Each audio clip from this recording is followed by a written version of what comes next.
예루살렘 사람 중에서 어떤 사람이 말하되 이는 그들이 죽이고자 하는 그 사람이 아니냐? 보라, 드러나게 말하되 그들이 아무 말도 아니하는도다. 당국자들은 이 사람을 참으로 그리스도인 줄 알았는가? 그러나 우리는 이 사람이 어디서 왔는지 아노라. 그리스도께서 오실 때에는 어디서 오시는지 아는 자가 없으리라. 예수께서 성전에서 가르치시며 외쳐 이르시되 너희가 나를 알고 내가 어디서 온 것도 알거니와 내가 스스로 온 것이 아니니라. 나를 보내신 이는 참되시니 너희는 그를 알지 못하나 나는 아노니 이는 내가 그에게서 났고 그가 나를 보내셨음이라. 그들이 예수를 잡고자 하나 손을 대는 자가 없으니 이는 그의 때가 아직 이르지 아니하였음이로라. 무리 중에 많은 사람이 예수를 믿고 말하되 그리스도께서 오실지라도 그 행하실 표적이 이 사람이 행한 것보다 더 많으리야. 예수에 대하여 무리가 수군거리는 것이 바리새인들에게 들린지라. 대제사장들과 바리새인들이 그를 잡으려고 아랫 사람들을 보내니 예수께서 이르시되 내가 너희와 함께 조금 더 있다가 나를 보내신 이에게로 돌아가겠노라. 너희가 나를 찾아도 만나지 못할 터이요 나 있는 곳에 오지도 못하리라. 이에 유대인들이 서로 묻되 이 사람이 어디로 가기에 우리가 그를 만나지 못하리요? 헬라인 중에 흩어져 사는 자들에게로 가서 헬라인을 가르칠 터인가? 나를 찾아도 만나지 못할 터이요 나 있는 곳에 오지도 못하리라 한 이 말이 무슨 말이냐? 할렐루야, 주님의 성령이 함께 하시길 기원합니다. 오늘도 하나님께서는요, 우리를 묵상하게 하시고 성령의 충만함을 받게 하십니다. 우리 그 믿음으로, 그 소망으로 함께 말씀을 나누겠습니다. 오늘 요한복음 말씀을 간단하게 정리해 드리겠습니다. 오늘 말씀에는요, 예수님이 등장하시고요, 유대인들이 등장합니다. 그리고요, 의문을 품고 있는 사람들이 등장을 합니다. 오늘 본문 역시 초막절 기간에 있었던 일이고요, 예루살렘에서 있었던 일입니다. 무슨 내용이 나오냐면요, 예수님께서 자신이 누구인지에 대해 말씀하시는 내용이 나옵니다. 그리고 그에 대한 유대인들의 반응이 나오죠. 어떤 방식으로 말씀하시냐면요, 예수님께서는 자신의 가르치는 내용을 하나님으로부터 온 것이라고 강조하면서 이렇게 말씀을 하십니다. 하나님께서는 왜 이 말씀을 우리에게 묵상하게 하실까요? 우리가 예수님을 구원자로 믿고 오직 주님만 따르도록 하기 위해서입니다. 우린 질문할 수 있습니다. 우리는 어떻게 하나님을 구원자로 믿고 따를 수 있을까? 우리 함께 이 질문에 마음속에 큰 은혜를 소망하며 본문을 묵상하도록 하겠습니다. 제가 25절부터 함께 봉독하도록 하겠습니다. 예루살렘 사람 중에서 어떤 사람이 말하되 이는 그들이 죽이고자 하는 그 사람이 아니냐? 보라, 드러나게 말하되 그들이 아무 말도 아니하는도다. 당국자들은 이 사람을 참으로 그리스도인 줄 알았는가? 그러나 우리는 이 사람이 어디서 왔는지 아노라. 그리스도께서 오실 때에는 어디서 오시는지 아는 자가 없으리라 하는지라. 25절부터 27절까지의 말씀이 무엇일까요? 바로 예수님의 정체성에 대한 질문을 하고 있는 것입니다. 예루살렘의 사람들은 예수님에 대한 논의를 합니다. 예수님에 대해서 자꾸 이야기를 하는 거예요. 그가 메시아인지에 대한 의문을 제기하면서 말이죠. 그들은 예수님께서 갈릴리에서 온 사람이라는 것을 알고 있었습니다. 그리고요, 메시아는 어디서 오는지에 대한 예언을 알고 있었어요. 예수님이 어디서 오시는지, 메시아는 어디서 오시는지. 자, 메시아는요, 다윗의 고향인 베들레헴에서 태어나야 한다고 믿고 있었어요. 그런데 예수님은 어디서 오셨다고요? 갈릴리에서 온 사람이라는 거예요. 이로 인해서 사람들은 예수님께서 메시아인지에 대한 혼란을 겪습니다. 거기서 오실 리가 없는데 예수님이 본문처럼 갈릴리 출신인지 베들레헴 출신인지 명확히 알지 못하기 때문이에요. 하지만 하나님께서는, 예수님께서는 무엇이라고 말씀하실까요? 여기에 대해서 명확하게 말씀하시면 좋은데요, 자신이 어디 출신인지 말씀하지 않으십니다. 이것은 의미 없다고 말씀하시죠. 그리고 이렇게 말씀하세요. 나로 말미암지 않고는 천국 갈 수 없다라고 말씀하십니다. 오직 일관되세요. 이때뿐만이 아닙니다. 삼위일체 하나님께서는요, 구약시대, 신약시대, 현대시대나 똑같이 말씀하세요. 나로 말미암지 않고는 천국 갈 수 없다. 오직 나로 말미암지 않고는 구원받을 수 없다. 하나님의 진리는 변하지 않습니다. 하나님의 때에 하나님의 방법으로 하나님의 말씀으로만 이루어지는 거예요. 이렇게 변함없으신 하나님의 능력은요, 너무나 큰 능력을 갖고 있는데요. 그 놀라운 힘을 나누기 전에 말씀을 먼저 봉독하도록 하겠습니다. 28절부터 제가 봉독하겠습니다. 예수께서 성전에서 가르치시며 외쳐 이르시되 너희가 나를 알고 내가 어디서 온 것도 알거니와 내가 스스로 온 것이 아니니라. 나를 보내신 이는 참되시니 너희는 그를 알지 못하나 나는 아노니 이는 내가 그에게서 났고 그가 나를 보내셨음이라 하시니 그들이 예수를 잡고자 하나 손을 대는 자가 없으니 이는 그의 때가 아직 이르지 아니하였음이로라. 28절부터 30절까지의 말씀은요, 예수님의 출처와 이 사명에 대해서 이야기합니다. 예수님께서는요, 성전에서 가르치십니다. 자신이 하나님께서 보내신 자임을 선언합니다.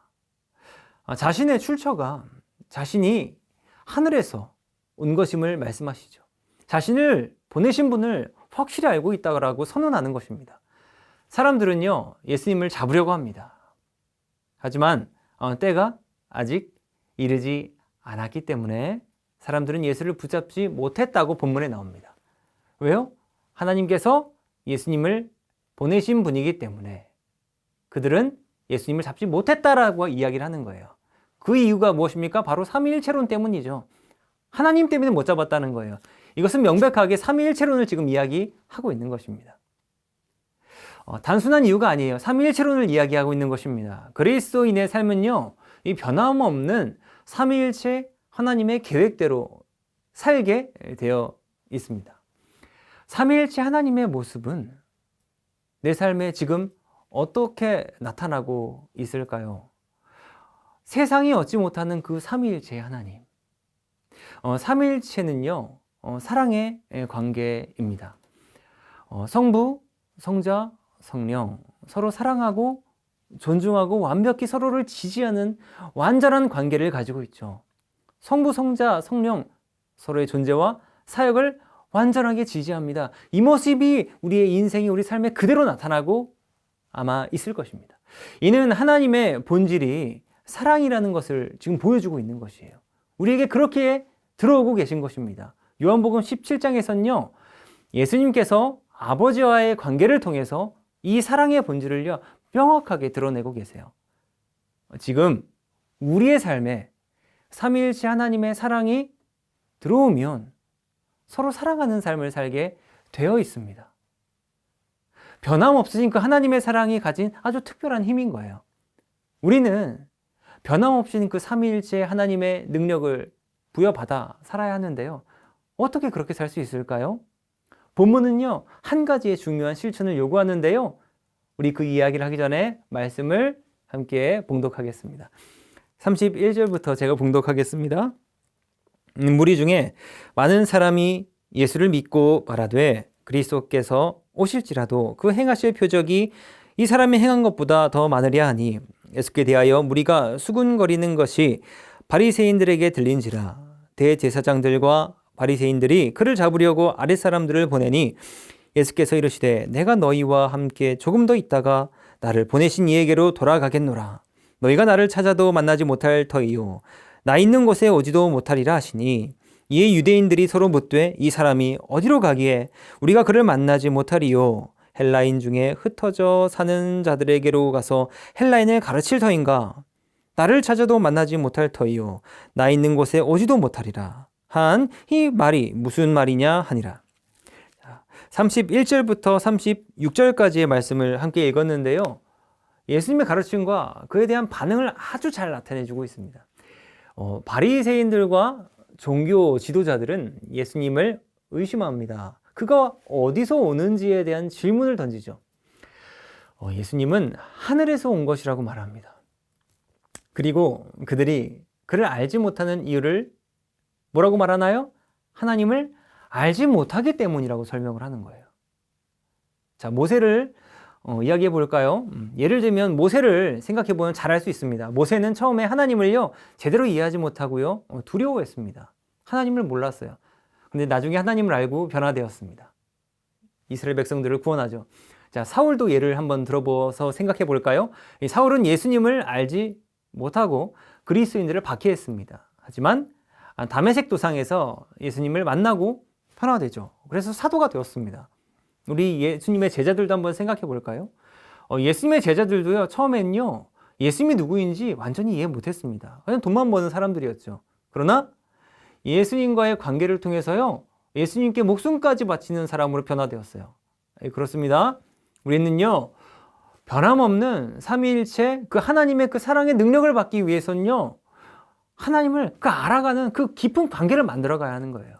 만나야 된다는 거죠. 어떻게 하면 하나님과 그 깊은 관계를 만들 수 있을까요?